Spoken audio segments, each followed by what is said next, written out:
ہر سال 26 جنوری کو ہمارا پیارا ملک بھارت یوم جمہوریہ مناتا ہے، کیونکہ اسی دن 1950 کو ہمارا آئین نافذ ہوا اور بھارت ایک جمہوری ملک بنا۔ ہمارا آئین ہمیں آزادی، مساوات، انصاف اور بھائی چارے کا درس دیتا ہے۔ ہمارا آئین ہمیں بتاتا ہے کہ سب شہری برابر ہے، چاہے ان کا مذہب، زبان یا ذات کچھ بھی ہو۔ یہی ہماری جمہوریت کی سب سے بڑی خوبصورتی ہے۔ آج ہم ان عظیم رہنماؤں کو یاد کرتے ہیں جنہوں نے ملک کی آزادی اور آئین کی تشکیل کے لیے قربانیاں دی، جیسے ڈاکٹر بھیم راؤ امبیڈکر، پنڈت جواہر لال نہرو اور دوسرے مجاہدین آزادی۔ ہم ان کی محنت کی وجہ سے ہم آج مضبوط اور آزاد بھارت میں سانس لے رہے ہیں۔ ہم طلباء کی یہ ذمہ داری ہے کہ دل لگا کر تعلیم حاصل کریں، ملک کی عزت اور قانون کی پابندی کریں۔ ہمیں سچائی، محنت اور نظم و ضبط کو اپنی زندگی کا حصہ بنانا ہوگا تاکہ ہم مستقبل میں ملک کے اچھے شہری بن سکیں۔ آخر میں دعا کرتی ہوں کہ ہمارا ملک ہمیشہ ترقی کرتا رہے، امن اور اتحاد قائم رہے اور ہم سب مل کر بھارت کو اچھا ملک بنائیں۔ آمین۔ ملے گی منزل مقصود، ہم یہ ایمان رکھتے ہیں، ہم اپنی رہنمائی کے لیے قرآن رکھتے ہیں۔ وفاداری وطن سے ہو یہی قرآن کہتا ہے، وفاداری وطن سے ہو یہی قرآن کہتا ہے۔ ہم اپنے دل کے ہر گوشے میں ہندوستان رکھتے ہیں۔ شکریہ۔ السلام علیکم۔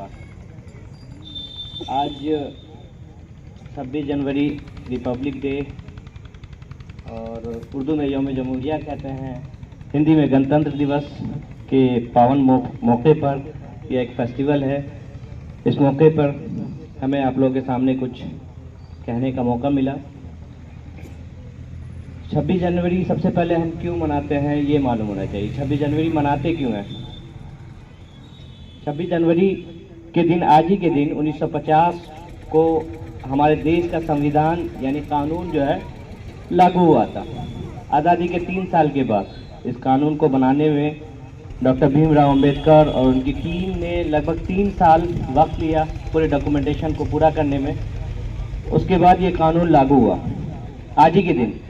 اور اس قانون میں کیا تھا؟ یہ قانون بنایا کس لیے؟ کہ اس دیش میں الگ الگ مذہب کے لوگ، الگ الگ جاتی دھرم کے لوگ، سب کی برابری، سب ایک ہیں، امن اور سکون سے رہیں، سب کے الگ الگ حقوق ہیں، وہ ساری چیزیں اس میں نافذ ہیں۔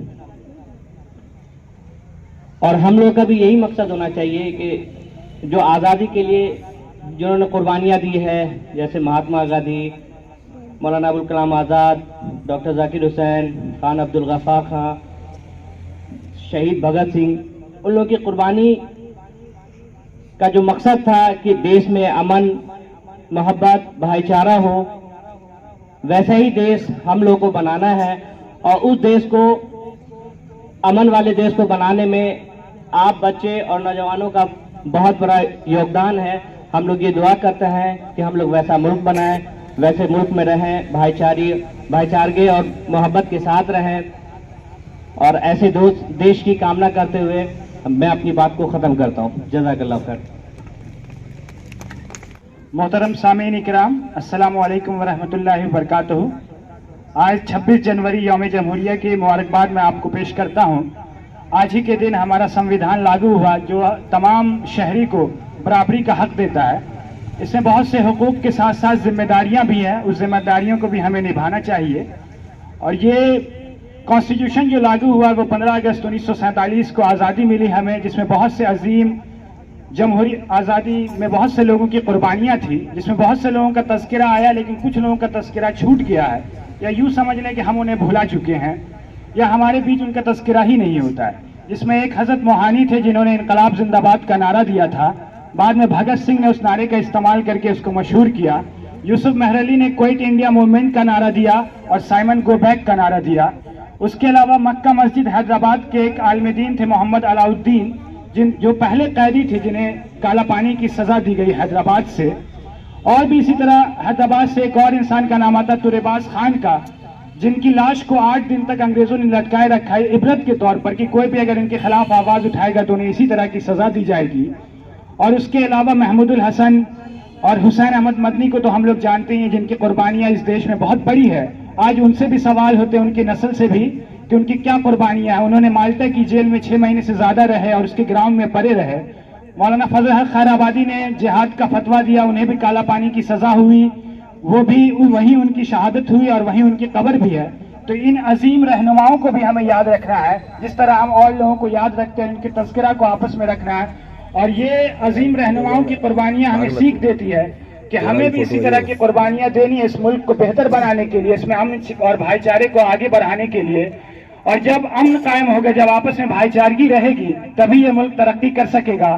اور ہر شہری کو چاہیے کہ وہ اپنے حقوق کو جانے اور اس کے ساتھ ساتھ اپنی ذمہ داریاں کو بھی جانے.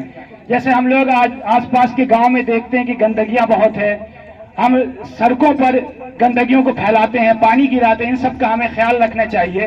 اور اگر ہم اپنے سماج کو جب بہتر بنائیں گے تو انشاءاللہ یہ ملک بھی بہتر بنے گا. اسی چند باتوں کے ساتھ میں اپنی بات کو ختم کرتا ہوں. صدق اللہ العلی العظیم.